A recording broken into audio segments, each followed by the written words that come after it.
start it again. So. All right. It's just gonna take a few goes. So Yeah. This is fine. Okay. So, tell me about the day that you thought you saw Banksy. Well, that was doing his New York City residency in October 2013. Since I retired in 2012, I have free time to follow, Banksy any place that he goes. And I tried to go to 2 or 3 locations that were closest to me. One of them was the 2 pieces underneath the Highline that he did with the Brazilian artist. And that was day 18. I was down there with my son, and once I got there, I was able to get there before it even opened up. So but the gates are down, and there's a lot of people there, and they're looking at the page. So I'm super excited because I'm like, these aren't going to stay here that long. So then everybody's waiting for the gate to go in. So I started taking photos with my iPhone, and then I see this guy standing across the street. I'm just like, nah. And in my head, so then I just said, that could be Banksy. So I real low to my son. So I just started snapping photos because he's the only one across the street, and the angle that he's pointing directly at the paintings. Everybody else this was the first day. I got this from the internet. It was day 18. But the photos that I took were I'll show them to you now. I start snapping photos of the guy. I just said, let me take as many photos as I can. So I walk up to him, I start taking photos. And I'm literally walking up to him with an iPhone. So I'm pretty close. It's not a camera. And he doesn't flinch. He just keeps filming. And I'm like, all right. And so I'm like, I'm gonna do my thing, and then I got closer, and I snapped a few. I snapped them from behind, and to try to see what he was filming in his camera, but I couldn't get. But I got a pretty clear shot of him. And this is just a zoom of one of the photos. And the guy looks like to me like he's just super concentrated. He didn't flinch. He didn't turn towards me at any time to tell me stop filming me. So I kept photographing. I took a couple of shots, and then I was approached by an old friend from the Westchester DA's office. We started, talking, and so I didn't get a chance to follow this guy. But me and my son spoke about it, and we both said, "Wow, we think that's him." So what made you so sure that it was this guy rather than anyone else in the crowd? Well, he was the only one across the street. He was standing by himself.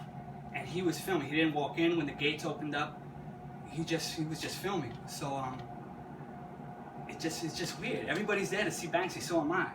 And once those gates opened, everybody went in. Everybody went to the jug of wine and got a glass of wine. I had a Dixie cup. I saved it. It's around here somewhere. But the guy never moved. So I just felt this might be him. And then that was it. And then fast forward to now. Oh, the pictures stayed on my phone till recently. Where I just came across these photos after I heard about the video of the girl with the balloon, the painting being shredded. And so at that point, I thought it was cool, and I've been gathering, Banksy's stuff for years. And then I saw that the print while I was looking for the pictures for my Instagram. I was looking for certain pictures. I went to Wynwood in 2014, and I got a picture with Von English, Shepard Fairey, and Tricity, which I follow. I love those guys' work. So then, while I was looking for that photo, I came across the photos from the Highline, and then I saw the photos of the guy that I believe could be Banksy. So I started looking at the photos, and I started comparing the photos of the hand. Since now seeing Exit through the gift shop a few times, everybody concentrates on his face, but he didn't hide his hands. So with my training from the NYPD, he can't change that. And he even had paint on his fingernails. And one of the paintings is black, has a lot of black paint. And even he mentions it, stenciling is very messy. And that was fresh. I can tell, I went real close to it, and I can tell it's wet paint. It's still curing the paint. I've been painting since I was little. So now I'm super excited. So I start Exit through the gift shop, and I start recording the hands with my phone. And then I would email my phone to my computer, and then crop it, and then zoom in into different areas. Then I went to the pest control. I was able to get footage from his pest control where he was in Central Park doing a sketch. Again, he's hiding his face. So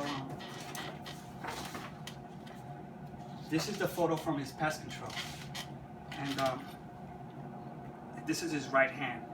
There's several photos online where that photo is inverted, but it's the same photo. So this one from his website looks like it's the right, so that's his right hand. In the NYPD as a detective, did you use people's hands to identify them if they were wearing disguises? Yeah, after we locked them up, we took their gloves off and we printed them. That's the only way to identify, somebody by their. But there's other features that can't be changed. But you can't lock somebody up. I couldn't lock somebody up for that. But you keep investigating. You keep looking for more evidence till you get what you need. So anyway, this is a zoom of the hands. I zoomed in, and these hands are very similar to the ones that I snapped under the Highline. I took a few angles, close-ups. Remember, everybody's looking for his face, and I'm just concentrating on his hands. I'm sure he's, And then these are some stills from the exit through the gift shop. I concentrated on the hands. I stopped it at several locations. And what similarities did you see between the hands? Well, on this one, the knuckle. The knuckle it looks like an artist's hand that's been all over the world doing, rubbing it up against concrete. So there's a thumb, the right thumb, on the guy that's holding the photo. It's almost like the joints are very swollen or bruised over, it could be over years, it could be from painting. That's what I, thought when I started reviewing the photos. They match a lot of the stills that I was able to get from exit to the gift shop. And I figured I go right to I go to the source. I go to his video. He put it out, And then these are this is another still. This one, remember there's a lot. They all look similar, but they're all different. This one, his thumb, again, you can see, I'm not looking at the photo as I'm touching it, so I may be touching over here, but this knuckle, this shape, this knuckle is long. I'm trying to match this knuckle now to the Sotheby's video, and I'm doing pretty good with it. And the shredding video, it's pretty short, so the angles are what they are, so did he do it purposely? I don't know. Is it him in the shredding video? I have some photos that I'm still working on that show that, it could be him.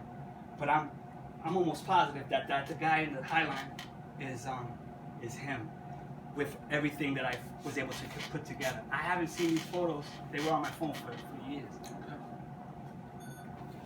Okay. We need another guy.